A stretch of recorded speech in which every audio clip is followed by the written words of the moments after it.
March 1971. East Pakistan is a nation holding its breath. Months earlier, in Pakistan's first ever general election, the Awami League, led by Sheikh Mujibur Rahman, had won a landslide victory. A majority strong enough to form the government of the entire country. But in Islamabad and Rawalpindi, that mandate was never accepted. For weeks, talks dragged on. President Yahya Khan flew to Dhaka. Zulfikar Ali Bhutto followed. Round after round of negotiation, talks that were supposed to save a country instead bought time for something else. Because while the politicians talked, the military planned. By the third week of March, thousands of additional troops, weapons, and ammunition had already been flown into Dhaka, quietly, at night, aboard commercial airliners, disguised as routine traffic. The operation had a name, Searchlight, and it had a deadline, the night of March 25th. March 25th. In Dhaka, foreign journalists were quietly told to check out of their hotels. Phone lines to the outside world went dead one by one. The city's newspapers printed their last editions before a blackout that would last for days. At 11 p.m., President Yahya Khan boarded a flight out of Dhaka. 2 hours later, the lights of the city began to go dark, and the operation began. At 1 a.m. on March 26th, Pakistani troops moved across Dhaka in a coordinated assault. Tanks rolled onto the campus of Dhaka University. Soldiers surrounded Jagannath Hall and Iqbal Hall, dormitories packed with sleeping students. Rajarbagh Police Lines, where Bengali officers had defied orders to surrender their weapons, came under direct assault. Pilkhana, headquarters of the East Pakistan Rifles, was stormed before dawn.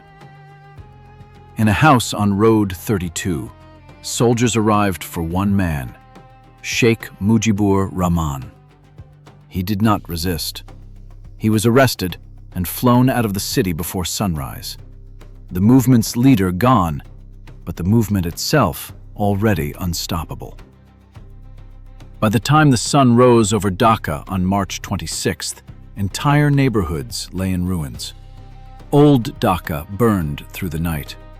The exact number who died in those few hours has never been agreed upon. Pakistani military reports at the time cited a few hundred. Bangladeshi accounts, and later independent researchers, placed the toll in the thousands.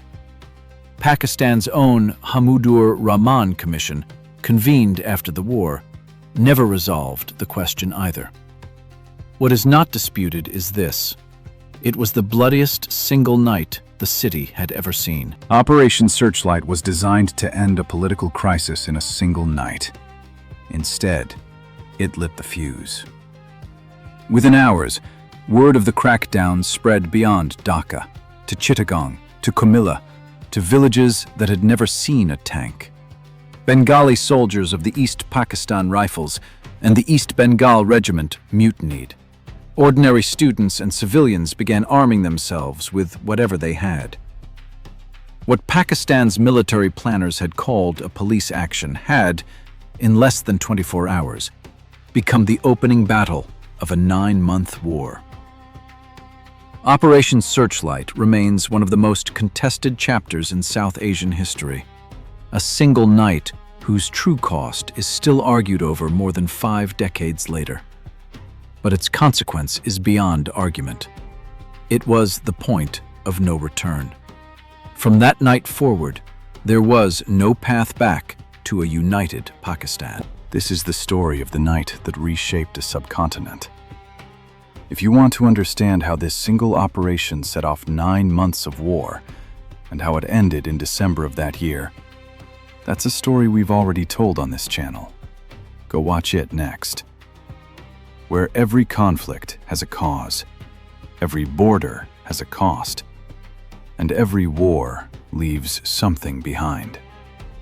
Subscribe to War and Military History and hit the bell, because the next story is already loading.